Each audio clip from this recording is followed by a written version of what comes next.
नहीं, ये बहुजन समाज पार्टी का अपना आंतरिक मामला है। और मायावती जी एक परिपक्व राजनीतिज्ञ हैं।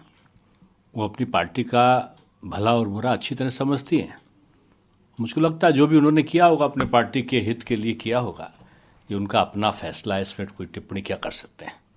सर, कांग्रेस का कहना है कि मायावती अब पारिवारिक कलह की शिकार बन गई हैं।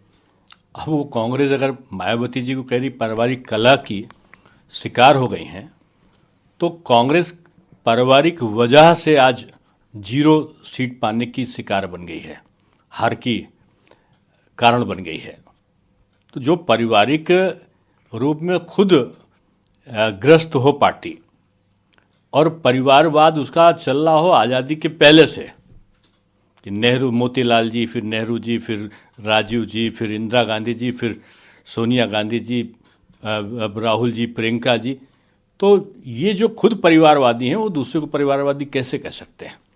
मैं समझता हूँ कि किसी दूसरे राजनीतिक दल के आंतरिक विषयों पर बोलने से बचना चाहिए।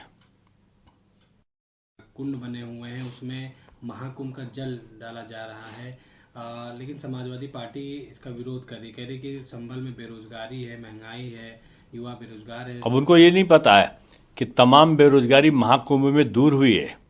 जो पिछड़ा, दलित, अगड़ा, पिछड़ा, इसका भेद समाप्त हुआ है।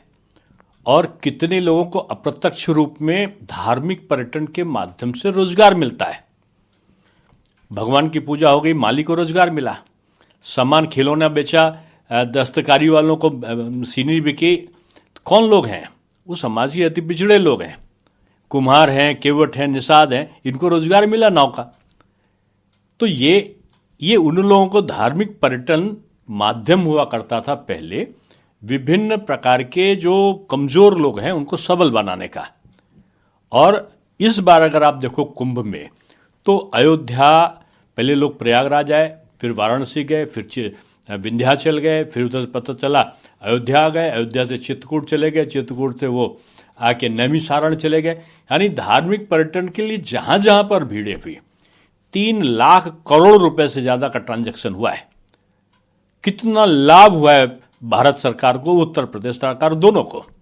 और मैं समझता हूं इसमें सबसे ज्यादा लाभान्वित कोई हुआ है तो समाज का सबसे गरीब, जो अति पिछड़ा था या दलित था या जो भी गरीब था, चाहे सवर्ण क्यों न रहा हो, वो इस व्यवस्था में किसी न किसी प्रकार से रोजगार पाए हैं, आर्थिक रूप में लाभान्वित हुए हैं। अब अगर नाव चला के 2 महीने का हुआ है तो नाविक को हुआ है।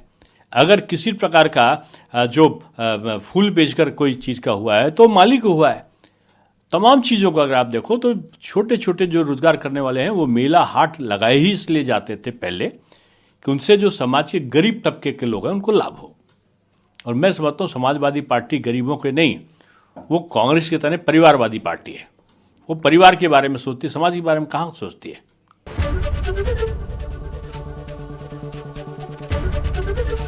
एबीपी गंगा, खबर आपकी, जुबान आपकी।